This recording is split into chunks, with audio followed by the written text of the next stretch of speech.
Buenas tardes a todos. Entonces vamos a dar inicio a la charla que les había prometido sobre lo que es los lineamientos y el tratamiento en cuanto a coronavirus. Vamos a hablar un poco de fisiopatología, vamos a hablar de actualización en coronavirus, en lo que se trata y se respecta al tema de las vacunas, y vamos a dar inicio un poco a lo que es la historia que ha tenido desde el inicio de la pandemia.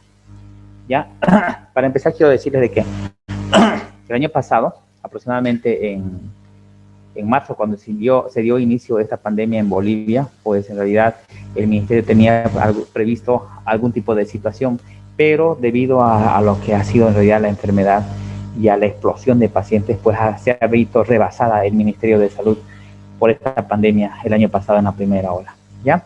Esto que estamos viendo en la carátula son los lineamientos que lanzó el Ministerio de Bolivia a mediados de mayo, y tiene una réplica en junio, tiene una actualización, y esta réplica es de junio, ya del año pasado. Bien, vamos a hablar un poco de historia. Entonces decirles que en realidad en 31 de diciembre de 2019 ya se informó a la OMS en China un brote que después se denominaría el brote de COVID-19. En principio este virus no se sabía cuál era la causa por la que se estaba muriendo. Si ustedes recuerdan un poco de historia del año pasado, no se recordaba bien por qué morían los pacientes, sobre todo en un mercado de Wuhan, donde se vendían diferentes tipos de especies de animales, donde habían serpientes, habían todo tipo de animales, murciélagos y etcétera, etcétera. Entonces, en el radio de ese mercado habían muerto en principio 12 pacientes y había muchos más con sintomatología. Entonces se lanzó recién el informe oficial en China de la OMS, se lanzó el informe ya a la OMS a nivel mundial, donde se alertó esto, ya, y se le denominó en ese entonces SARS-CoV-2, debido a que la secuencia genómica que había hasta ese entonces, que ya fue el 7 de enero, ya donde ya se vio que la secuencia genómica era relacionada al SARS-CoV-1, que si ustedes leen un poco de historia, esta epidemia fue dada en el 2003, una epidemia que es un virus muy parecido al SARS-CoV-2, con un 63% de proximidad y de familia, si se puede decir, o de relación a este nuevo virus que se lanzó el año pasado. Ahora, pues si ustedes leen las redes sociales, buscan noticias, buscan información, se van a dar cuenta de que este mercado de Wuhan estaba muy cerca o casi colindante con un laboratorio científico que manejaba en realidad lo que son las innovaciones en cuanto a lo que son innovaciones biológicas en China. Entonces, no se sabe si realmente esto fue debido a la mutación que normalmente los virus tienen a cada cierto tiempo para poder ser transmisibles a nivel de humano a humano, o si ha sido, digamos, una variante, digamos, genómica estudiada ya en laboratorio. Entonces, no se sabe cuál ha sido el origen, pero bueno, hay una nota oficial que lanzó la OMS que se debe sobre todo a una mutación en la secuencia genómica que los virus a veces dan cuando son, en principio son, hacen una, ¿cómo les puedo decir? Hacen una mutación de transmisión de animal a animal y hacen una transmisión de animal a humano y luego de humano a humano, ¿ya? Entonces, ese es el informe que supuestamente la OMS tiene, pero a ciencia cierta, pues, queda la duda, ¿no es cierto? En nosotros, al menos en mí queda la duda cuál ha sido el inicio, que lógicamente si ustedes han leído un poco de noticias, pues hace un mes entró la OMS a hacer una investigación profunda recién a Wuhan, en China, ¿ya? Entonces eso es un poco de historia. Hasta diciembre se informó a la OMS y el 7 de enero ya teníamos la secuencia genómica del SARS-CoV-2 ya como tal. Entonces el primer caso, ya después de que se lanzó, vino la primera ola en todo el país, en todos los países de Europa, parte de China, se lanzó y tuvimos nuestro primer caso en Latinoamérica pues el 26 de febrero del año pasado.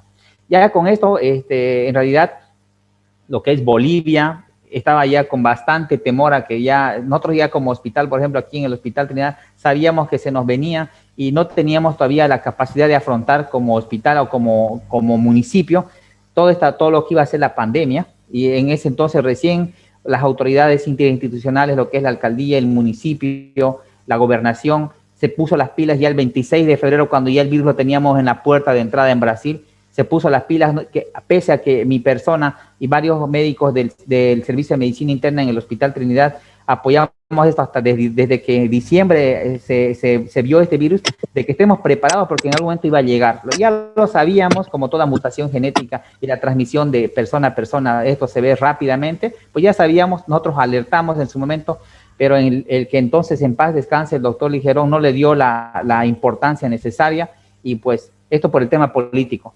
Entonces, y terminó justamente en esta pandemia y con la alta mortalidad que tuvimos como municipio, ¿no es cierto? Entonces, 26 de febrero de 2020, la OPS, que es la Organización Panamericana de Salud, que es lo que la Organización Panamericana de Salud es un brazo operativo de la OMS, lanzó la alerta epidemiológica para toda América Latina, y como ustedes ven, pues el 15 de marzo más o menos empezó el primer brote con la paciente importada de Italia, por ejemplo, que se fue a San Carlos, fue la primera paciente positiva, y todo lo demás es historia.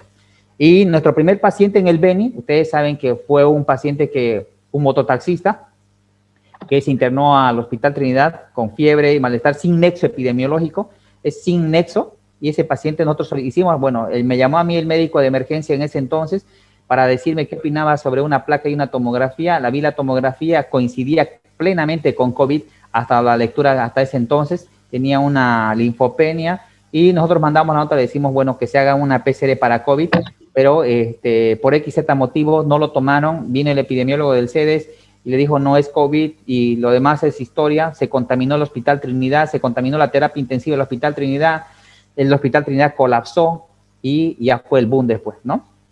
Terrible. Bueno, eso en cuanto a historia un poco a nivel mundial, nacional, y un poco de historia a nivel local. Entonces, hablando ya de lo que es el SARS-CoV-2, de la secuencia genómica y de cuál es el origen del SARS-CoV-2, hay muchas teorías, y estas teorías, por ejemplo, hablan, o si es de murciélago, por ejemplo, estas en cuanto a algunas secuencias de algunos coronavirus, ¿ya? ¿Por qué se le llama coronavirus? Porque dentro de su estructura tienen como unos piquitos que hacen ver como si fuera corona. Entonces, hay diferentes tipos de coronavirus, ya vean aquí, por ejemplo, todos estos de acá son coronavirus, y dentro de los más frecuentes, de los que han provocado una pandemia, perdón, una epidemia local, por ejemplo, ha sido el MERS-CoV, que por ejemplo, dio inicio, se piensa que dio su inicio en el murciélago, y pasó al dromedario, y el dromedario lo pasó al humano. Entonces, y SARS-CoV-1 igual, del murciélago pasó a la zarigüeya, y de ahí pasó la epidemia del SARS-CoV-1, que también no fue mundial, fue localizada. Les decía que fue el 2003, el SARS-CoV-1, el responsable de esa pequeña epidemia. Entonces, la información sobre los casos de COVID-19 señala que el curso de la enfermedad es diferente al observado normalmente en el SARS-CoV-1 y en el MERS-CoV. En el SARS-CoV-1, por ejemplo, la tasa de mortalidad que tenían los pacientes era de 6 a 7%. Es alta si comparamos, por ejemplo, por cada 100 personas que se enferman, 7 mueren. Y en el MERS-CoV la tasa de mortalidad llegaba al 29%, 30%, o es decir, de cada 100 personas, 30 morían. Entonces la tasa de letalidad es alta. Pero la tasa de contagiedad, es decir, la tasa de transmisibilidad del virus, en este caso en el SARS-CoV-2, era más rápida que el SARS-CoV-1 y que el MERS-CoV-2. Entonces, esto hace de que, por ende, la letalidad haya sido más baja. Entonces, ¿qué te dice? El Comité Internacional de Taxonomía de Virus ya anunció el coronavirus 2 del síndrome respiratorio severo, ya que en su sigla sería SARS-CoV-2. Ya el 19 de febrero de 2020, ya le dio una taxonomía como tal. Ya, entonces, este virus fue relacionado genéticamente con el SARS-CoV-1 del 2003 en un 63% parecido, ¿no? En su secuencia genómica. En cuanto a las características epidemiológicas de este, vemos, por ejemplo, aquí que es el género, el SARS-CoV-1, el MERS-CoV y el SARS-CoV-2, por ejemplo, son beta coronavirus. Hay 4 tipos de coronavirus: el alfa, el beta, el gamma y el delta. Dentro de estos, el más frecuente que en infecciones, por ejemplo, se ha visto esporádicas en humanos, es el grupo beta. Ya de estos, miren, por ejemplo, está el SARS-CoV-1, el MERS-CoV, y en este caso el SARS-CoV-2, que es un beta coronavirus. Ya el origen en este caso sabemos que ha sido en Wuhan. El reservorio actualmente, bueno, está informado ya formalmente que ha sido el murciélago. Ya el hospedero intermedio, pues hayamos visto de que no se sabía cuál era, pero en este caso, por ejemplo, en el SARS-CoV-1, en la civeta de palma, en el MERS-CoV, el dromedario, y en signos de interrogación entre el SARS-CoV-2. El periodo de incubación, miren, 2 a 10 días, 2 a 14 días en el MERS, pero en el SARS-CoV-2 va de 2 a 14 días, con un periodo y un periodo de 5.6 días promedio de incubación.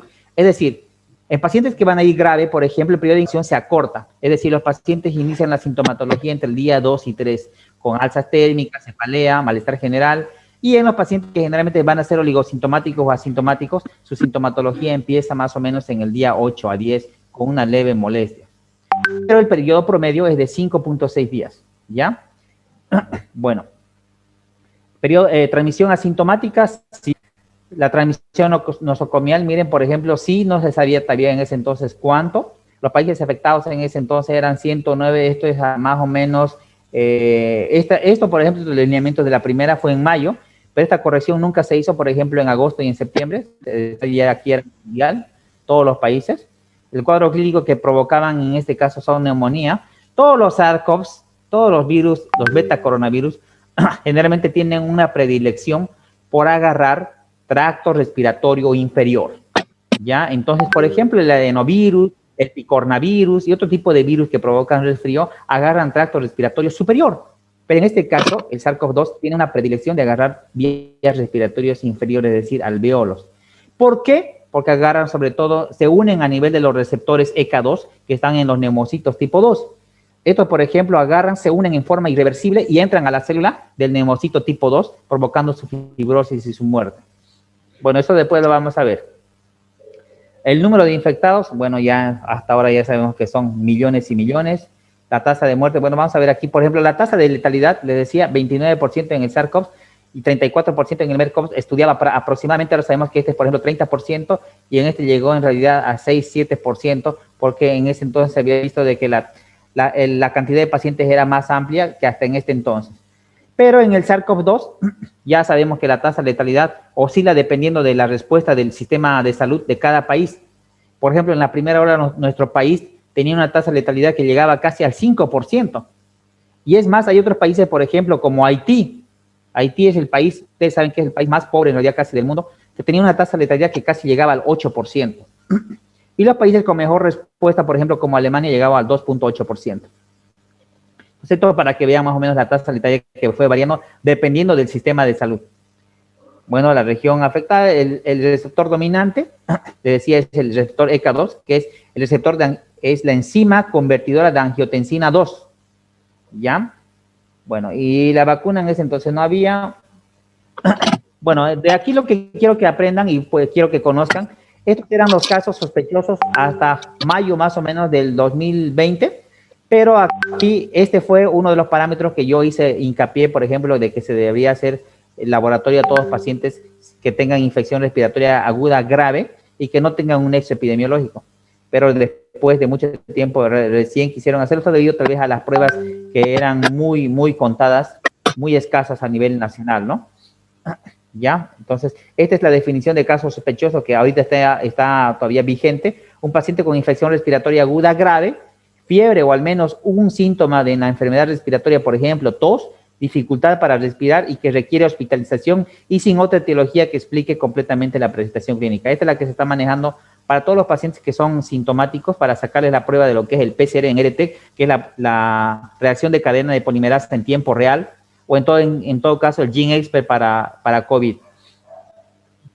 Bueno, hablando ya un poco de virología, todos los coronavirus pertenecen a la familia Coronaviridae, ya que pertenecen a otra subfamilia, Ortocoronaviridae, ya, de estos les decía, estos de acá están alfa, beta, gamma, delta, ya. Ahora, este virus, el SARS-CoV-2, es un virus ARNA monocatenario. Si ustedes recuerdan, por ejemplo, los virus de ADN son bicatenarios normalmente. En cambio, los virus ARN, generalmente por la mayoría, son monocatenarios. Entonces, no se olviden que la secuencia genómica, ustedes que han llevado histología, la secuencia genómica tiene dos tipos de ácidos nucleicos, el DNA y el RNA. En este caso, este virus solamente tiene el RNA, que es monocatenario, ¿ya? Y el tamaño que viene aquí en kilovatios. Entonces, este es el coronavirus para que vean ustedes en una imagen, donde tiene unas cuantas estructuras, que son la proteína M, que es esta de acá, la proteína de membrana, la nucleoproteína que viene a ser más adentro, ¿ya? Y aquí lo más importante para el desarrollo de las vacunas y el desarrollo de la enfermedad y la captación a nivel del neumocito tipo 2 es esta, que esta es la glicoproteína espiga, que es esta, la proteína famosa Spike. Esta es la proteína en realidad que hace que nosotros nos enfermemos, ¿no? Porque esta es la que se une al receptor ECA2. Esta es la desgraciada, si se quiere decir el término. Bueno, entonces, esta es la que se une al receptor ECA2. ¿Ok? Entonces, tenemos aquí la secuencia genómica que es ARN. ¿Listo? Entonces, ahora, ¿cuál es la función de la proteína Spike? Penetración del virus a las células atacadas. Estas espículas protruyen en la superficie viral dando la forma de una corona, lo que le da el origen al nombre de beta. Mirad si se dan cuenta, aquí miren en la imagen, por ejemplo, esta es una microscopía de barrido, ¿ya? Y aquí ven, por ejemplo, las puntas de el COVID. ¿Hasta aquí alguna pregunta? ¿No? ¿Ninguna? No, doctor, está bien explicativo. Bien. ¿Se entiende o es muy avanzado para ustedes?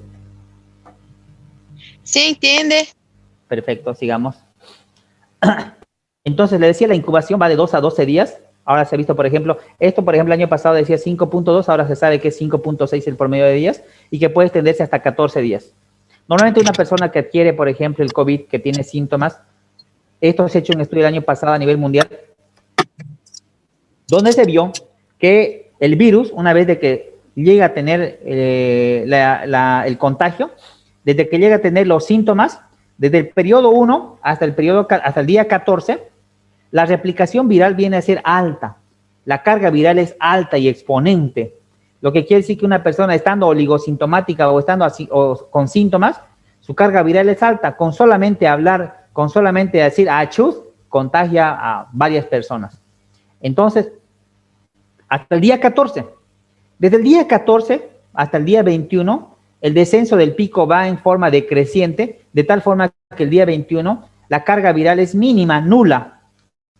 Por eso se vio de que en este estudio, basado en estudios ya internacionales, de que se debe repetir, por ejemplo, si un paciente sale PCR positivo el día 1 o el día 2 o el día 3 o el día 5, contar 21 días y sacarle una nueva PCR, de tal forma que tendría chance para salir negativo.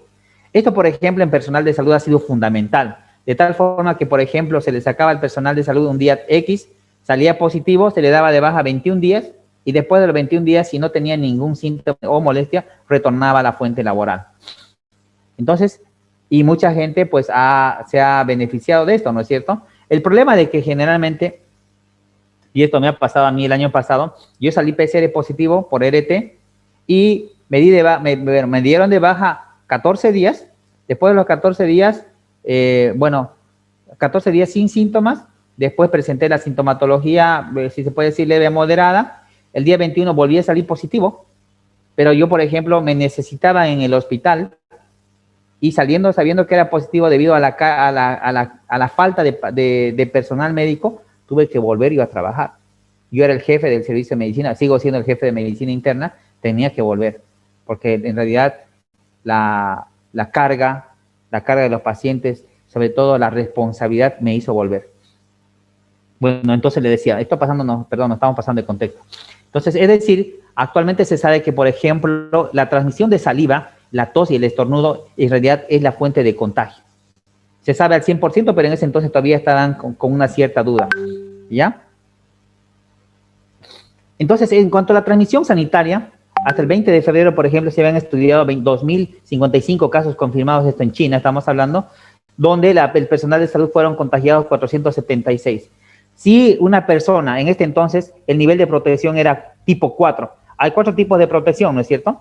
El tipo 1 es cuando las infecciones son controladas, son leves, pero es muy contagioso. Y el tipo 4, por ejemplo, que se usa en pacientes con ébola o fiebre hemorrágica boliviana.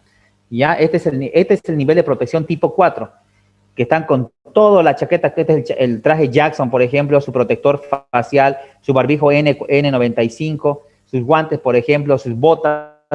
Entonces, esta protección era la protección tipo 4. Entonces, ¿qué decía la literatura o qué dice actualmente? Si el personal de salud tiene una protección tipo 4, pues el nivel de contagio debería ser más o menos entre 3.8. Ya de los casos infectados, pero esto sabemos que es mentira totalmente. porque en realidad la tasa de contagio en el personal de salud a nivel de España y en otros países ha sido hasta el 15%. Esto estamos hablando de pacientes con síntomas. Porque si hablamos de los pacientes sin síntomas, yo podría decirme que llego hasta casi al 100% aquí en el Beni, por ejemplo. La mayoría de los médicos se han enfermado y por eso ha habido, si se dan cuenta ustedes, muchos decesos ahora.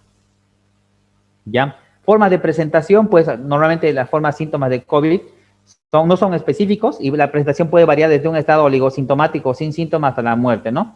Ya, entonces se ha visto de que el riesgo más inminente es en los pacientes que son mayores de 60 años o algunas personas con enfermedades de base, diabetes, hipertensión, enfermedades respiratorias. Y aquí lo que falta agregar es en realidad el síndrome metabólico o la obesidad, que ha sido una patología fundamental en muchas personas jóvenes que han muerto actualmente. ¿Esto debido a qué? Debido a que generalmente la obesidad o el síndrome metabólico llega a presentar pequeñas alteraciones a nivel del microsistema celular, debido a que normalmente estos pacientes obesos liberan radicales libres, liberan aniones hidrógeno. Esto va a provocar un estado inflamatorio celular a nivel tanto del tejido celular subcutáneo como a nivel celular de otro tipo de células. Entonces esto va a provocar a que el estado metabólico mantenga una inflamación continua. Y si a esta inflamación continua le das una enfermedad, como en este caso, una predilección por los neumocitos tipo 2, provocando un cuadro viral marcado, entonces vas a tener una enfermedad grave. ¿Se entiende, no es cierto? El COVID en mujeres embarazadas, bueno, se han hecho varios estudios actualmente, por ejemplo, he manejado una paciente embarazada recientemente, casi que tuvimos que hacerle una cirugía, pero ¿qué te dice la literatura? En realidad que son menos complicaciones y menos graves que el SARS-CoV-1 o el MERS, ¿ya? Donde normalmente, si es antes de la semana 20, no tendría por qué tener ninguna molestia, o si es después de la semana 20, en realidad lo que te podía provocar es un parto prematuro al rajar. Pero la sintomatología de fiebre y malestar podía darse en una mujer embarazada como toda persona normal. Hemos visto de que, por ejemplo, así como en una persona normal, las mujeres embarazadas tienen igual su tasa de letalidad que llega hasta el 5%, ¿no? De las mujeres embarazadas. En pediatría, por ejemplo, en realidad ustedes saben que los niños son los menos afectados. En realidad la tasa de letalidad en los niños no llega ni al 0,8%, con una tasa aproximada de niños con síntomas que va hasta el 2,4%. Es decir, de cada 100 niños, 2,4 personas presentan síntomas de resfrío y 0,8% presenta de casos de neumonía grave debido a alguna patología de base. O sea que en realidad esto ha sido muy llamativo. Y esto lo dijimos en varias reuniones. Yo estuve a cargo de varias reuniones interinstitucionales donde se vio justamente esto de que a quién darle prioridad, o bien a medicina interna, o bien a pediatría, o bien a ginecología. Entonces, en este caso, por ejemplo, yo llegué en ese entonces a conseguir, digamos, que una gran parte del personal, sí, a ver, ¿quién pregunta? Pregunte Emerson Santos. Sí, doctor, una pregunta. Dije que ahora este segundo nivel de los virus está atingiendo mucho a los niños. ¿Esto es verdad o cómo se pasa esto? No, nada, mentira. En realidad, en la otra presentación voy a llegar al tema de los niños. Vamos a terminar un poco más rápido. Entonces, ¿qué es lo más llamativo? Esto es para que se queden ustedes bien claros. Esto ya como estudiantes de medicina. Los pacientes que presentan demasiada sintomatología como tos, fiebre, malestar general, desde el día 2, 3 o 4, desde el que inician, pero que presentan bastante malestar, y vos le sacás un laboratorio y el laboratorio muestra linfopenia, el paciente va a ir mal. El paciente se va a agravar. Eso es lo importante que tengan presente ustedes. Paciente que presenta síntomas de tos, fiebre, malestar general así permanente, que le duele todo el cuerpo, le haces un laboratorio y el laboratorio te revela linfopenia, el paciente va a ir mal, independientemente del día. Eso yo personalmente lo he visto, está descrito en varios estudios, ¿ya? Ahora, las alteraciones radiográficas pueden ser diversas. Perdón. A ver, ya. Pueden ser muy diversas. Esto hablando un poquito de porcentajes. Miren, leve 81%, severo 14% y crítico 5% de todos los pacientes que se han infectado en un estudio grande, con 44,000 pacientes. Ya de acuerdo a la edad, por ejemplo, mayor a 80 años, 3%, entre 30 y 79 años, 87%, de 20 a 29 años, 8% y menos 1%. Esto hasta ahora se mantiene, por ejemplo, esto, miren, más de 44.000, una muestra grande. Muertes, el 2.3% estudiado en una tasa en un cuadro de 44.000 pacientes, y esto era cuando estaba todavía el ministro anterior, donde se lanzó, digamos, la tasa por edades, ¿no? Miren, aquí donde vemos la tasa de 60 a 69, 30%, de 70 a 79, 30%, y de mayor a 80, 20%. Y la tasa de por edad, entonces sabemos de que la mayor edad, mayor riesgo. 3.8 le decía del personal sanitario, pero miren, de ese 3.8, los casos graves eran 14.8%. No coincidía esto con la tasa de infección crítica de pacientes normales. ¿Por qué el personal de salud tenía 15% de casos graves en relación al 5% del personal, a las personas normales, que no eran trabajadores de salud? ¿Por qué?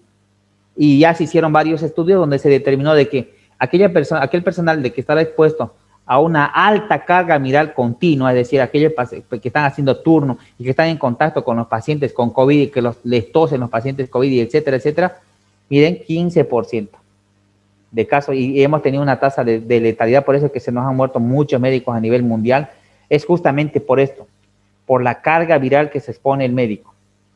Hemos visto personas jóvenes morirse, en realidad ha sido una tragedia para todos nosotros, ¿no? Bueno, en cuanto a la patogenia, pues esta es la tomografía de una imagen de paciente con COVID. Es clásica la presentación en la tomografía. Se presentan, por ejemplo, las infiltraciones subpleurales. Miren, acá está la pleura. Y normalmente estas presentaciones son subpleurales.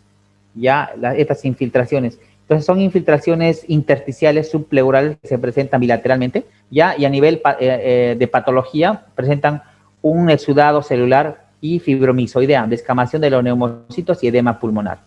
Esto es a nivel de patología. Los síntomas con los cuales se presentan, miren aquí por porcentaje, 87% fiebre, tos seca, vámonos en descenso, fatiga, producción de esputo, disnea, odinofagia, cefalea, mialgias, escalofríos, náuseas, congestión nasal, diarrea. Aquí lo que faltó, por ejemplo, es anosmia y disgeusia. Esto en realidad tampoco ha sido muy selectivo, porque todos los pacientes que tienen enfermedades virales de cualquier otra causa, puede ser un H1N1, hasta un dengue mismo puede provocarte anosmia y disgeusia. No es patognomónico, ya en realidad ninguno de los síntomas es patognomónico, pero uno tiene que darse cuenta más o menos por el porcentaje que ir sospechando, y lógicamente hay que ver el nexo epidemiológico. Ya esto es lo que decía el promedio de síntomas. Y esto es importante que sepan ustedes, aquí vean, por ejemplo, un recorrido en cuanto a los días. ¿Qué es lo que hace un paciente normalmente? Un paciente añoso, por decirlo. Un paciente añoso empieza a presentar síntomas de malestar, fiebre, dolor de cuerpo, cefalea, bla, bla, bla, hasta el día 7, donde el paciente añoso que tenga patología de base va a presentar disnea este día, ¿ya? Y a partir del día 7 aumenta la disnea, y el día 8 y 9 va a presentar lo que se llama el síndrome de distrés respiratorio, es decir, una neumonía grave, fulminante. ¿Y qué día muere el paciente? Muere normalmente entre el día 10 y 14, que ya no está aquí. Entra a terapia intensiva y el paciente llega a morir. ¿Ya? Ok. Entonces aquí tenemos, por ejemplo, criterios ya del Ministerio de Salud en cuanto a definiciones, por ejemplo, de enfermedad no complicada, neumonía leve, neumonía grave, el síndrome de distrés respiratorio, que es la neumonía más grave que necesita terapia intensiva, una sepsis y un choque séptico, que esto es una tasa de letalidad de casi del 100%. Algunas definiciones que no van a entender, pero lo que quiero decir aquí, por ejemplo, miren, ustedes saben semiología, frecuencia respiratoria en una neumonía leve mayor a 20. Frecuencia respiratoria en una neumonía grave mayor a 30, en una neumonía grave. ¿Ya? Y frecuencia respiratoria, por ejemplo, aquí no dice la frecuencia, sino ya te está hablando ya, por ejemplo, de una PAFI. La PAFI es una fórmula que se saca en cuanto a la presión parcial de oxígeno más una fracción de inspiratoria de oxígeno a nivel ambiente, por ejemplo, que normalmente viene a ser, la PAFI viene a ser mayor a 300 normalmente, pero en estos pacientes que tienen disnea vienen a ser menor a 200 o menor a 100. Y ahí estos pacientes ya necesitan atención por terapia intensiva. Bueno, entonces esto no es muy llamativo para ustedes, poco complicado. Lo que se ve en la radiografía, por ejemplo, estas son las infiltraciones subpleurales, estos ya son los infiltrados parenquimatosos que se puede ver en una radiografía simple, pero la radiografía simple solamente te puede dar entre el 45 a 55% de sensibilidad para ver un COVID. no llega más arriba del 55%. Puede ser que un paciente tenga una radiografía normal y el paciente con COVID. En cambio, la tomografía axial computarizada tiene una sensibilidad y una especificidad que llega casi al 80%. Es decir, independientemente si el paciente tiene una PCR en RT o tiene un antígeno viral o tiene serología, la tomografía como tal tiene 80% de especificidad para diagnóstico de COVID. Y aquí vemos diferentes medios de diagnóstico. Miren aquí en la radiografía cómo se va a ver. Aparentemente, vos ves la radiografía, aquí ven los infiltrados subpleurales. Estos de acá. Estos están en fase inflamatoria, miren, son subpleurales. ¿Me escuchan todavía, no? Conexión inestable, dice. Sí, doctor. Hola, ¿me escuchan? Ya, sigamos. Entonces aquí vemos los infiltrados subpleurales típicos del COVID. Esto para que vean y no se olviden nunca. ¿Ya? Entonces, ¿cuáles son los signos que se ven en la tomografía y en la radiografía? Miren, el signo del vidrio despulido, que es este es como si hubieran tenido un vidrio y lo hubieran raspado y se ve así medio borroneazo. Este es el signo del vidrio despulido. Y la imagen en Crazy Paving es esta de acá, en tomografía. Esta es la imagen, la condensación en Crazy Paving, es como si estuvieran colocando loseta con loseta, digamos, a nivel pulmonar. Y ese es el infiltrado que se da más o menos en un 30%. Y estos los demás son en menor porcentaje. Ya no tiene, aquí lo que tienen que ver ustedes es la imagen en vidrio despulido y el Crazy Paving, que es el de empedrado. Entonces, ¿cuál es el tratamiento básico y oportuno para los pacientes con COVID? La oxigenoterapia. ¿Qué te dice el IPSA? ¿Qué te dice la OMS? Te dice lo siguiente. Por ejemplo, el IPSA te dice, si la saturación está por debajo de 92%, colocarle oxígeno. En cambio, la OMS te dice, si el paciente está por debajo de 90, colocarle oxígeno. Pero lo recomendable, por ejemplo, que un paciente que tenga COVID, lo ideal es de que sature entre 88 y 92% si tiene afección respiratoria, porque el paciente puede tolerar hasta 92% sin oxígeno. Pero ahora, por ejemplo, sabemos de que hay otro tipo de sociedades, por ejemplo, que te dicen que mejor es tener lo normal, por ejemplo, la saturación, ustedes saben que es mayor a 95%. ¿Ya? Entonces, en las embarazadas, por ejemplo, tener la saturación entre 92 y 95, ¿ya? Entonces es importante, y esto vemos con la gasometría. La reposición de líquidos, hay que ser muy cautos en la reposición de líquidos, no nada más colocarle el suero, ¿no? Como los médicos ahorita generales que están a diestra y siniestra dándole tratamiento y van y colocan 1000 de suero, 2000 de suero. Cuando el paciente, por ejemplo, añoso, que la mayoría de veces nos llaman por los pacientes añosos cuando se complican, que generalmente estos pacientes tienen una disfunción ventricular izquierda, es decir, no manejan mucho volumen bien, entonces la reposición es con mucho cuidado. ¿Cuánto es el requerimiento que tiene él y cuánto es la eliminación de diuresis? Y de acuerdo a esto colocarle la reposición de líquido endovenoso. La monitorización es otra cosa importante, sobre todo para ver los signos vitales, que es fundamental. Ya los antibióticos, que solamente están indicados cuando hay infecciones de tipo bacteriano. Ahora, por ejemplo, se han hecho varios estudios con varios antibióticos. Está la ceftriaxona, la citromicina, la levofloxacina, todas las cinas y todas. Bueno, en realidad, los antibióticos se deben dar cuando hay una alta sospecha de infección bacteriana, no antes. Ahora, ¿qué es lo que se ve? Por ejemplo, que los pacientes que tienen una infección antes, ya, pues, imagínense una gripe normal de ustedes, que cuando uno tiene una gripe normal empieza con tos, fiebre, dolor de garganta, está botado en la cama 4 o 5 días, y después ya se empiezan a levantar, empiezan a caminar, y dicen, y botan flema verde. Y le preguntan, ¿cómo estás? Sí, ya estoy mejor porque ya estoy botando verde, ya me sale, ya maduró. En cambio, recién en ese entonces se puede decir que está botando el detritus del choque antígeno, anticuerpo, y en este caso se ha hecho ya bacteriano. ¿Se entiende? Entonces, en otras palabras, lo que les quiero decir es que los antibióticos se deben usar no el primer día, no el segundo día, ni el tercer, ni el cuarto, ni el quinto. Recién cuando el paciente está saliendo del cuadro viral, el día 6, 7, solamente en caso de que tengan alta sospecha de infección, si no, no darle. De infección bacteriana estamos hablando, ¿no? No de infección viral. Y los antivirales que en realidad están bastante en discusión, y esto, por ejemplo, hasta el año pasado se usaba el ritonavir, lopinavir, que este brazo operativo, por ejemplo, de la OMS ya dejó de funcionar hace buen tiempo, ya, pero ahora es porque ya se ha visto de que no es efectivo. Yo el año pasado, por ejemplo, a muchos pacientes yo recetaba lopinavir y ritonavir, y en mi experiencia propia, por ejemplo, algunos pacientes salieron, según yo, con el ritonavir, lopinavir, pero se ha visto de que en un estudio ya grande, con más de 1000 pacientes, no daba el beneficio de la mejoría frente a pacientes que tenían placebo. Entonces se dejó darlo retirado el lopinavir y ritonavir. Bueno, entonces esto en cuanto a la toma de muestras por el personal de salud de bioquímica. ¿Cómo se hace la toma de muestras? Se puede hacer oral. En este caso, para tener mayor especificidad, se hace por vía nasal. No sé a cuánto ustedes le habrá hecho. Lo meten hasta lo más adentro y le sacan el alma y lo hacen sangrar a uno, que realmente es feo esto del hisopado nasofaringeo. ¿Ya?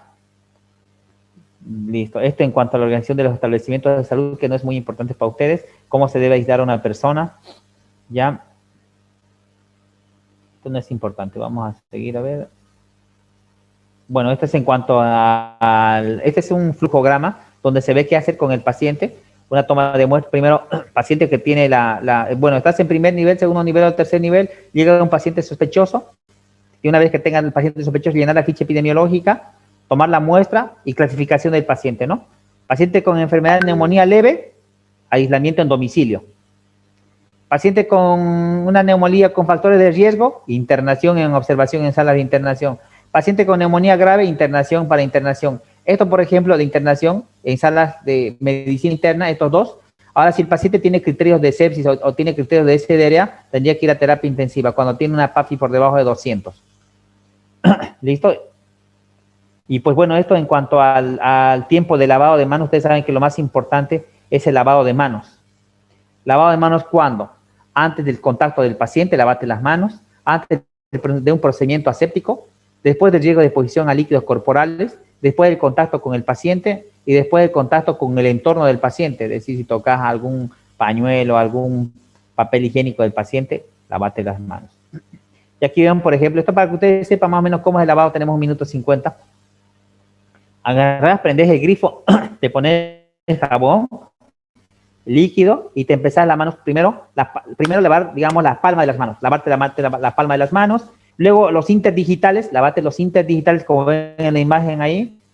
Luego lavate la parte por encima, los interdigitales, pero por encima. Luego lavate las uñas. Luego, por ejemplo, entre el primer y segundo ortejo, como ven en la figura 6. Ya en la figura 7 ya las uñas, lavate las uñas, completando las uñas y luego enjuagate. ¿Listo? Ese es el procedimiento que normalmente debe durar 1 minuto, entre 40 y 60 segundos. Lo más rápido posible. ¿Listo? Y, a ver, un ratito, voy a ver si, aquí. Bueno, quería presentarles esto, en realidad esto es de la OPS, pero no vamos a tener el tiempo, a ver. Esto es el indumentario. A ver,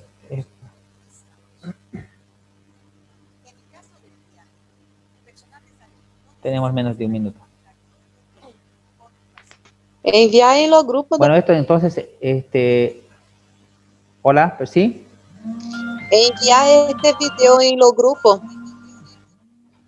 Ok, ya. Con esto vamos a terminar la primera parte. Se van a desconectar y se van a volver a conectar. Tengo todavía media hora para atenderlos, ¿ya? Es más tenue, pero tal vez se venga. Si ustedes tienen un familiar que tiene patología de base y que sea mayor de edad, por favor, consíganse un antiviral hasta antes del día 7. Después del día 7 ya poco van a poder ayudar en el tratamiento ya de la réplica viral. Después ya lo que viene es solamente atacar la cascada inflamatoria, las interleucinas, el tocilizumab, la dexametasona, el noxiparina, cuando en realidad lo que tenías que haber hecho era darle un antiviral antes del día 7. Ya en la segunda fase, ¿qué es lo que se debe hacer? Ya hacer las intervenciones para corregir la respuesta inmunitaria anómala al tratamiento inmunomodulador, restablecer la homeostasis y prevenir las complicaciones, ya decir, tratamiento coadyuvante, es decir, si se presenta, por ejemplo, una neumonía bacteriana, tratar la neumonía bacteriana. Si se presenta un distrés respiratorio, tratar el distrés respiratorio. Si se presenta una insuficiencia cardíaca por aumento de volumen plasmático, hacer el tratamiento de la insuficiencia cardíaca. O si se enferma el riñón y hace una injuria renal, tratar la injuria renal. A esto se refiere esto, prevenir complicaciones. Entonces, esta es la misma tabla que les había mostrado anteriormente. Cuando un paciente está normal, bien, dice, ah, sí, doctor, me voy a sanar. Y cuando de repente se pone mal y se muere el día 10 o 11. Bueno, entonces, ¿qué te dice la Agencia Europea de Medicamentos? La Agencia Europea de Medicamentos, la FDA y la OMS, han aprobado en realidad, no la OMS, perdón, la EMA, que es la empresa europea de medicamentos, y la FDA han aprobado 2 medicamentos para el uso. El Remdesivir remdesivir y la dexametasona. Esto debido a varios estudios. Por ejemplo, la dexametasona tiene el estudio más grande del mundo, que es el estudio Recovery, que es este que ven aquí, donde ya la OMS tuvo que aprobar el uso de la dexametasona como tratamiento para disminuir la carga de proinflamatorios. Entonces, en este caso, por ejemplo, la dexametasona mejoró la mortalidad de pacientes después de los 28 días de uso. Y el remdesivir como el antiviral, que tiene más de 88 ensayos clínicos, por ejemplo, en diferentes países, donde se avala, digamos, el uso, y es beneficioso hasta antes del día 7. Hasta antes del día 7. Después del día 7, lamentablemente, baja la efectividad, y es por eso que recientemente, si ustedes han escuchado en las redes sociales, dice, el remdesivir ya no se usa porque ya no se ha visto que no es bueno, es mentira. Lo que pasa es que los médicos, por tratar de colocar el remdesivir a sus pacientes, porque venía de donación de otro lado, le colocaban menos del día 7 y colocaban el remdesivir. Entonces, no, el remdesivir es un buen antiviral que se usa antes del día 7. Ya esto para que se les quede claro. Entonces, ¿cuál es el efecto del remdesivir? Es un fármaco antiviral análogo nucleótico que inhibe la actividad del ARN polimerasa independientemente del ARN viral. ¿Esto qué quiere decir? Que te disminuye la replicación viral. ¿Ya? Y la dexametasona, les decía, tiene las características de disminuir la carga inflamatoria. El problema de que la dexametasona, si le das, sí, doctor, estoy con neumonía. Ustedes van con su familiar, con su viejito, con su mamita, qué sé yo, van con un médico, están en el día 3, doctor, estoy con fiebre, me duele el cuerpo. Sí, señora, seguro que tiene COVID. Aplíquese dexametasona, tómese acitromicina. Y listo, le está dando una bomba a un paciente añoso, que la dexametasona normalmente se debe usar después del día 7. Pero vos le estás dando antes del día 7 la dexametasona, ¿y qué es lo que vas a hacer? Disminuir tus defensas y aumentar la carga viral, para que después del día 7 te venga con más sintomatología.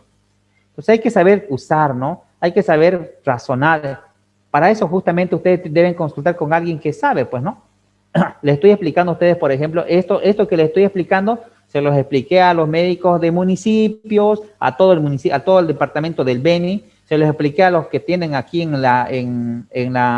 el nivel 1, por ejemplo, a todos los médicos del nivel 1 de todas las postas aquí, se los expliqué, tanto por vía Zoom como por vía presencial, digamos, se los expliqué. Bueno, otros fármacos, por ejemplo, que se usan, ustedes han escuchado igual el plasma fresco convaleciente o el plasma hiperinmune, que en realidad el plasma hiperinmune, hay un estudio, por ejemplo, en Argentina, ya tiene un reclutamiento de más de 1000 pacientes, donde se ha visto de que también es efectivo siempre y cuando hay una cuantificación de anticuerpos. Si vos te enfermaste de COVID y tuviste tus síntomas y te sacaron una muestra para ver cuántos anticuerpos tenías y tus anticuerpos salían mayor a 1000 por ml, tu plasma es oro, hermano. Tu plasma vas a venderlo o en todo caso lo vas a donar porque no se permite venderlo, vas a donar y con seguridad de que el paciente que reciba se va a sanar. Pero antes del día 7, el número 7 es la clave. Entonces, el plasma convaleciente, este estudio en Argentina se hizo cuantificando lógicamente la carga viral y que funcionaba excelentemente.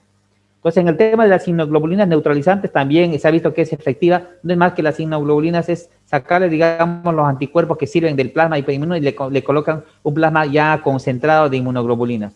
Los anticuerpos monoclonales que tienen una actividad antiviral, el tocilizumab, por ejemplo, que tiene una actividad inmunomoduladora anti-interleucina 6, que va, por ejemplo, en aquellos pacientes graves, después del día 7, por ejemplo, cuando ya el paciente está en terapia intensiva, todavía hay un chance de usar este tocilizumab, pero muchas veces es caro, o a veces el paciente que se usa tocilizumab tampoco va bien porque le bajas la carga de antiinflamatorio, le bajas los proinflamatorios, es decir, la interleucina 6, el factor de necrosis tumoral, la interleucina 1, la interleucina 8, la interleucina 10.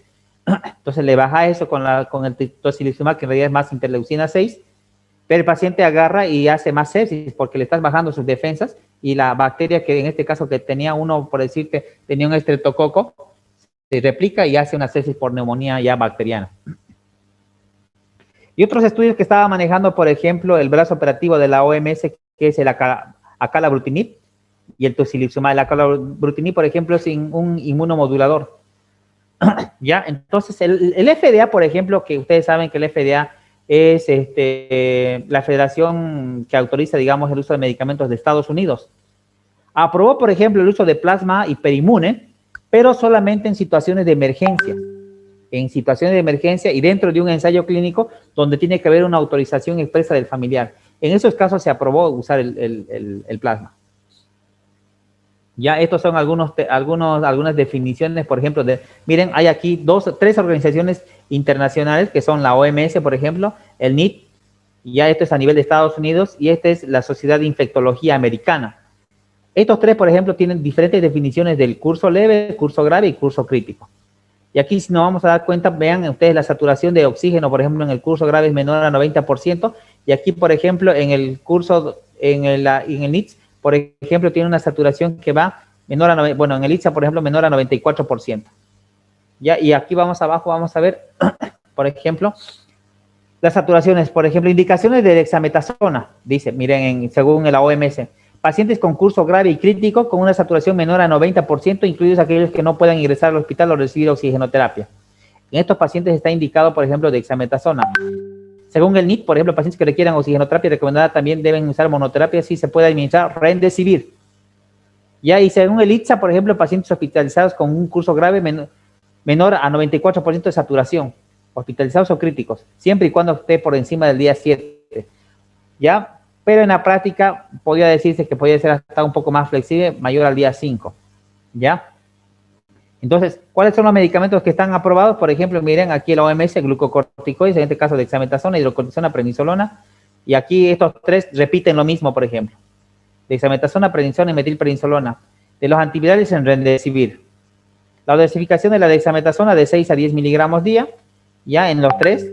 Indicaciones de administración de remdesivir, por ejemplo, aquí las dosis de remdesivir. ¿Cuál es el protocolo de uso de remdesivir? 200 miligramos endovenoso día, el primer día, y luego 100 miligramos cada 24 horas, que esto puede durar, administrarse entre 6 a 10 días. Esto es lo más importante de las tres instituciones más grandes. Esto en cuanto a la anticoagulación, por ejemplo, indicaciones de prevención trombembólica, y esto lo vamos a ver en un estudio posterior, en pacientes que están hospitalizados o que estén en terapia crítica, o que tengan datos de trombosis, por ejemplo, en los dos, por ejemplo, dicen que sí se debe usar. ¿Ya? Bueno, esto, ya. Ahora, vamos a hablar ya de estudios, porque en medicina no es hablar y decir y garganteársela como estoy garganteando a ustedes. No, hay que hablar de trabajos, hay que hablar de publicaciones científicas, pero no vas a hablar como tantas personas hablan, ¿no? Que el estudio que para qué, aquí yo estoy mostrando, por ejemplo, esto lo pueden ustedes evidenciar, y busquen estos estudios. Por ejemplo, este es un estudio de paciente crítico que se ha hecho en 138 hospitales, tanto en Francia, Bélgica, Suiza, realizado del 25 de junio de 2020 hasta el 4 de agosto de 2020, con una población de entre mayores de 16 años. Ya 138 hospitales. Miren, en estos 138 hospitales, los resultados incluyó 4.244 pacientes en terapia intensiva, edad media 63 años. ¿Qué te decía? Nosotros manejábamos unas escalas en terapia intensiva y en medicina clínica, que son las escalas de SOFA y el SAP2. Bueno, estos te decían, por ejemplo, que generalmente, por ejemplo, si el SOFA está mayor a 5 puntos, pues es grave.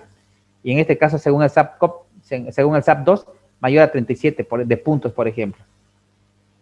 Tiempo de hospitalización en terapia intensiva, 9 días, ¿ya? Y solamente el 5% de los pacientes se le diagnosticó sobre infección bacteriana en terapia intensiva. En solo 5% de los pacientes que ingresaron a la terapia intensiva se les diagnosticó sobre infección. Entonces, ¿para qué vas a dar tanto antibiótico antes del día 7? Hágame el favor. Ya, entonces, hasta el día, mira, hasta el 80% requirió intubación en su estancia de terapia intensiva de todos los pacientes críticos. O sea, todo paciente que va a ir a terapia intensiva es alto el porcentaje de que van a necesitar ventilación mecánica. ¿Y cuáles son los parámetros de la ventilación mecánica? Esto, bueno, que tal vez lo van a conocer algún día o cuando ya estén en neumología, por ejemplo, sería bueno que lo vean. Lo que es el volumen tidal o el volumen corriente, ya el volumen de telexpiración, la presión meseta, que son parámetros que ya se manejan en una ventilación mecánica, ya cuando el paciente está intubado, por ejemplo. Por ejemplo, esto, para que conozcan ustedes, este es un VNI, ventilación no invasiva. Antes de que le coloques el tubo de oxígeno al paciente y le metas la intubación endotraqueal, se puede hacer esta técnica que es el VNI, ¿no? Le colocas como una máscara y colocas ahí oxígeno alto flujo. Si el paciente no te responde a esto, recién colocas intubación endotraqueal. ¿Ya? Otra secuencia que también se puede hacer en terapia intensiva es la posición prona, es decir, colocar al paciente en posición prono. Y esto ya sabemos ustedes de diferentes tipos de posiciones del paciente. Esta es la posición prona. ¿Ya? Bueno, Entonces, en cuanto a la anestesia que recibieron los pacientes, aquí están los diferentes tipos de anestesia, que generalmente se hizo un bloqueo neuromuscular, ya complicaciones asociadas en terapia intensiva, hemos visto, por ejemplo, neumonía asociada a la ventilación mecánica en el 58%. La mortalidad, por ejemplo, a los 90 días en el grupo de estudio fue del 30%. Ya en todos estos 4.000 y pico pacientes, 30% murieron. Ya en el subgrupo diagnosticado con SDRA leve de mortalidad fue del 30% y en los casos más graves del 50% de los que ingresaron a terapia intensiva. Ahora sabemos, por ejemplo, que justamente en varios estudios, y este es uno de los estudios grandes que se manejó, de que los pacientes que ingresan a terapia intensiva por SARS-CoV-2 o por neumonía por COVID-19, 50% mueren. Pero ya te da un chance de decir, por lo menos 50% van a vivir. Pero dependiendo mucho del manejo de terapia intensiva y de la terapia en la que estás internado. Porque si vas a estar internado en una terapia, por ejemplo, donde no tengan un buen soporte, no tengan que su máquina tenga algún defecto, pues vas a darte cuenta de que efectivamente tiene más del 50% de mortalidad. Ya, entonces, los análisis, los factores de riesgo inherentes a la muerte, por ejemplo, edad avanzada, diabetes diagnosticada, obesidad de alto grado, inmunosupresión, componente renal, cardiovascular y la escala de SOFA alta, ¿no? Como les decía previamente. Aquí vemos, por ejemplo, un dibujito de qué es lo que es la escala de SOFA para que ustedes se vean. Y aquí, si se ven cuenta, aquí está la escala de SOFA, cómo llenarlo. Bueno, ahora, ¿qué sabemos sobre la vacuna Pfizer? Esto hasta el mes de enero estaba en boga bastante en la vacunación en Estados Unidos, en el Reino Unido, y ahora sabemos que hay varias agencias que están en realidad sacando lo que es las vacunas para COVID-19. Una de ellas, por ejemplo, es el famoso Sputnik 5 que ha llegado ya a nuestra población y ya me he hecho vacunar yo hace unos días atrás como parte del personal de salud en primera línea, ¿no? Entonces, pero vamos a hablar de esta Pfizer, que en realidad es una de las pioneras en este caso de lo que es la vacunación. Tanto Pfizer y BioNTech. Pfizer es estadounidense y BioNTech es alemana. Ya, entonces, ¿cuál es la ficha técnica de la vacuna Pfizer?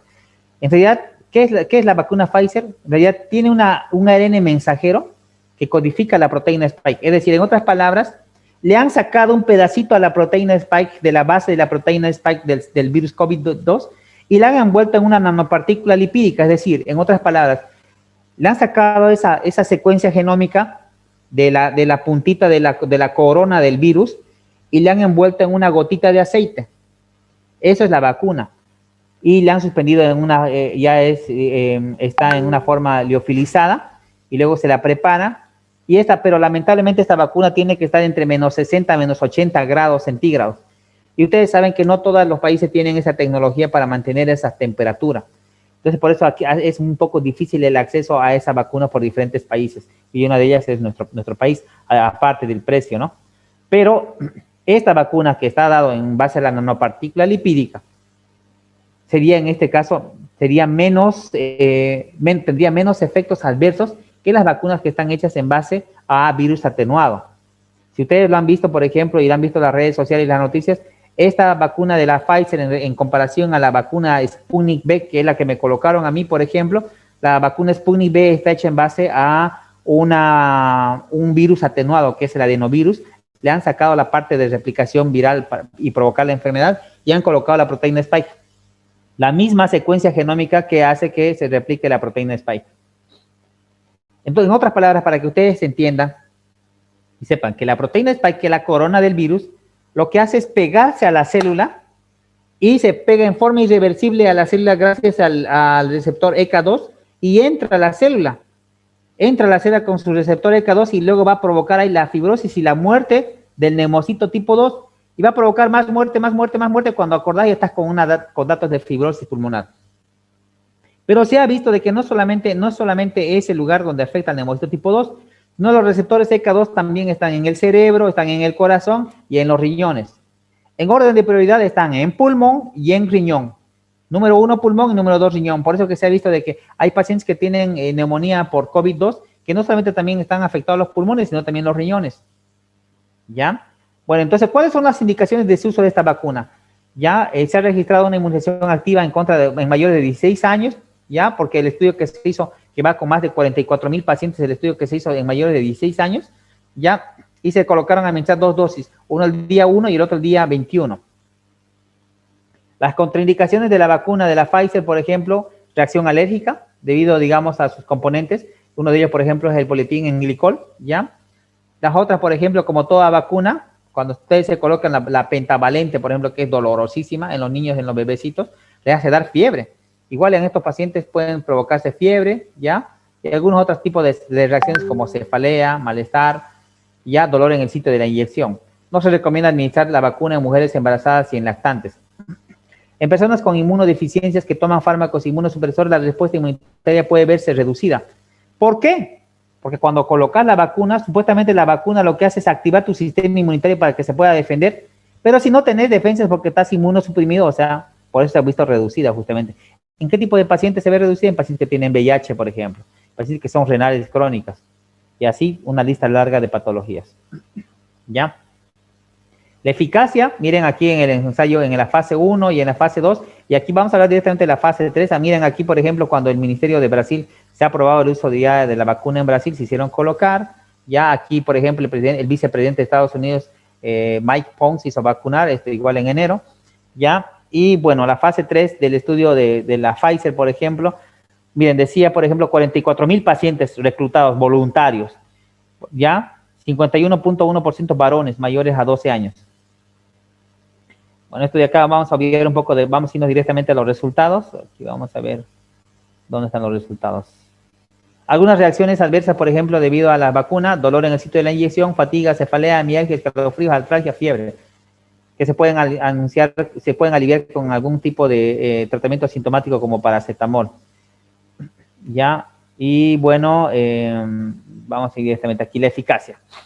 De todos esos 44,000 pacientes, a la mitad se les ha colocado placebo y a la otra mitad se les ha colocado la vacuna. En otras palabras, casi 22,000 pacientes han recibido la vacuna de la Pfizer. De esos 22,000 pacientes que han recibido la Pfizer, solamente 8 pacientes han tenido estos síntomas. Miren, dice: tos, fiebre, hipopnea, mialgia, pérdida del olfato, gusto, escalofrío, dolor de garganta, diarrea, vómitos, más un resultado positivo para EBT, más uno solo tuvo resultado positivo para SARS-CoV-2. De estos 8, de los 8 pacientes, de los 22,000 pacientes que se colocaron, de esos, uno solo presentó, digamos, una sintomatología media que grave. Ya, y en 162 pacientes, aquí, miren, miren, 8 pacientes de 22,000 en razón y comparación a 162 personas que presentaron esos síntomas que recibieron placebo. En otras palabras, entonces, para que vean, así se hace el estudio, con evidencia científica. Dice, la vacuna ha sido beneficiosa en el 95% de los casos, a nivel general. En personas mayores a 65 años, una eficacia del 94,7%, y en mayores de 75 años, el 100%. Es decir, una persona mayor de 60 años, por favor, hacete colocar la vacuna, hacete. Pero ¿qué hemos tenido en nuestro hospital? Miren, a mí me colocaron que no tengo ni 40 años, me colocaron la vacuna y hay personal que yo tengo bajo mi tutela en el Servicio de Medicina Interna que tiene más de 60 años y créanme, no se hicieron colocar la vacuna porque no quisieron, porque leyeron las reacciones adversas en el Face, en el Black, que quedaron paralíticos, cuando saben que en realidad es el 0,05 o 0,1%.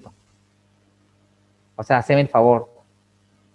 ¿Cómo se arriesgan la salud cuando saben que probablemente se pueden enfermar después en una tercera ola, no? Bueno. Recomendaciones sobre el sitio. Bueno, en realidad no. Menos 60, menos 80 grados que les decía. Si quieren ver, ahí está la página web. Saquen la fotografía y pueden entrar ahí directamente para estudiar, para leer el estudio. Ya, bueno, en Estados Unidos, en realidad esto no. Esto en cuanto al tratamiento con enoxaparina, ¿no?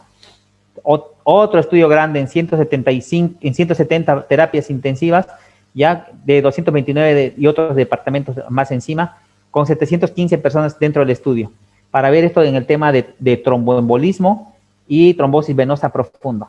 Miren, se administró tratamiento profiláctico anticoagulante en el 89,4% de enfermos tratados en terapia intensiva y en 84,7%, o sea, de 100 pacientes, 84 colocaban enoxaparina, de los cuales, miren, en el estudio se vio de que trombosis de grandes vasos solamente en el 35%, cardiovasculares en el 45% y sintomáticas realmente 27%. O sea, ¿qué quiere decir esto? Que todos los pacientes internados, solamente 35% hacía trombosis grandes de grandes vasos y cardiovasculares 45.9%, pero anticoagulados a casi 100%. Ah, pero ¿qué pasa? Hay un estudio, ¿no? Aquí no se ven no están aquí los dibujitos que le he colocado. Pero ¿qué pasa? Pasa lo siguiente, que se han hecho estudios post-mortem de los pacientes, donde se ha visto que en esos estudios post-mortem, a nivel pulmonar sobre todo, casi el 100% de los pacientes que hacían estudios post-mortem tenía microtrombosis pulmonar. Entonces fue por eso ya que la FDA, sobre todo la FDA, aprobó el uso de enoxaparina, siempre y cuando tenga un dímero D alto. Ya aquí se borraron las imágenes, no sé por qué, pero en pacientes que tienen un dímero D alto mayor a 500, colocarle enoxaparina. No vayas a colocar a un paciente que tenga menos de 500 de dímero D.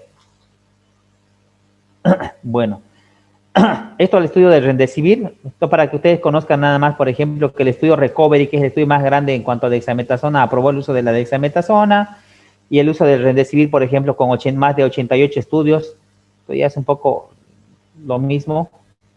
No sé por qué no está aquí mi presentación. Esta no es la presentación que hice. A ver, un ratito. Permítame, por favor. Un ratito voy a dejar de compartir y voy a buscar una presentación. Creo que tenemos todavía unos cuantos minutos.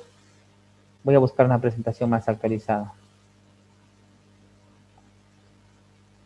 Un ratito, chicos.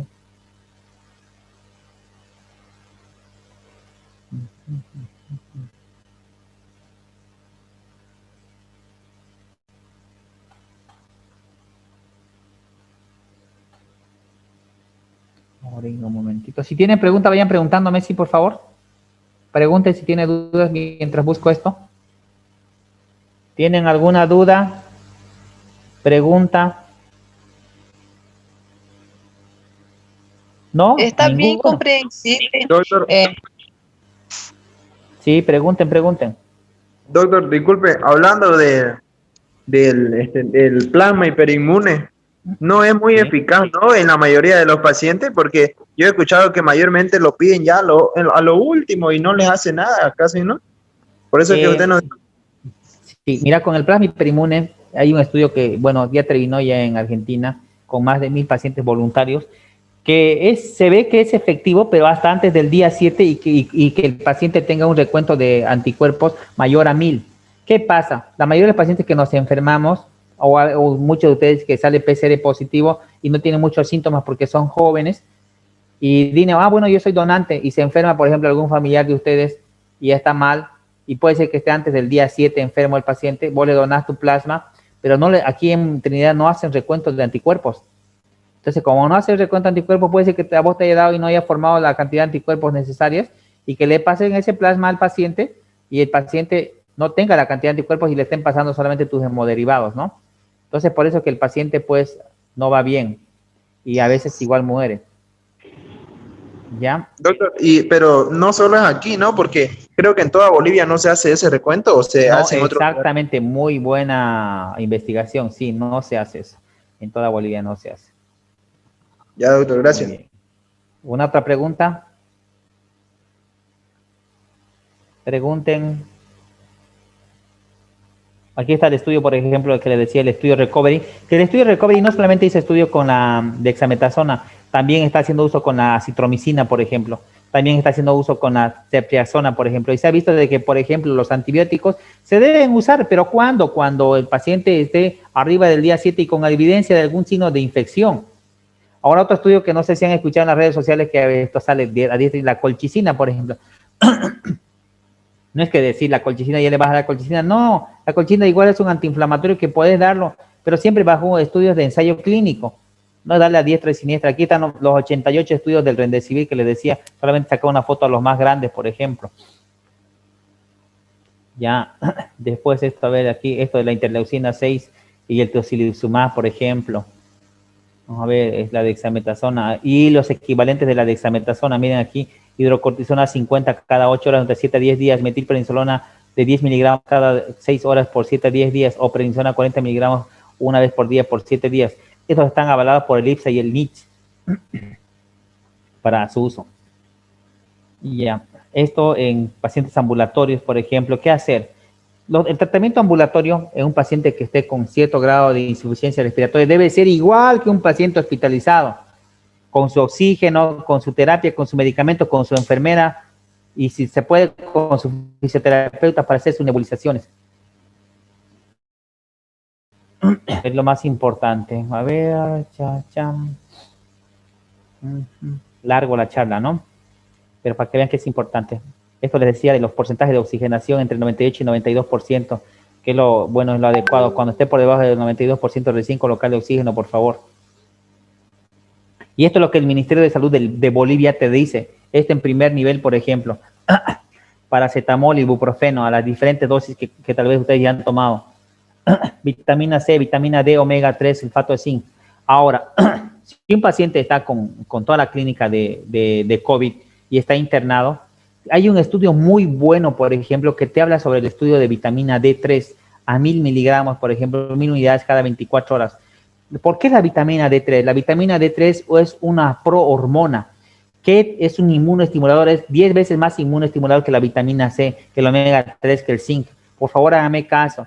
Si ustedes tienen algún dato de COVID o infección respiratoria, tómense vitamina D3 de 1000. Es una prohormona que los va a hacer hasta crecer bien, hasta tener una piel tersa, suavita. Por favor. Y otro tipo de, aquí, por ejemplo, de medicamentos que no va mucho no tiene mucha razón de ser porque no sé quién habrán hecho este tipo de protocolo del ministerio, la de codeína, de dextromethorfano, loperamida, medio que no va, no lo hemos avalado, nosotros no lo hemos hecho, ya venía del ministerio que seguramente algún salubrista lo hizo, que no vale el caso.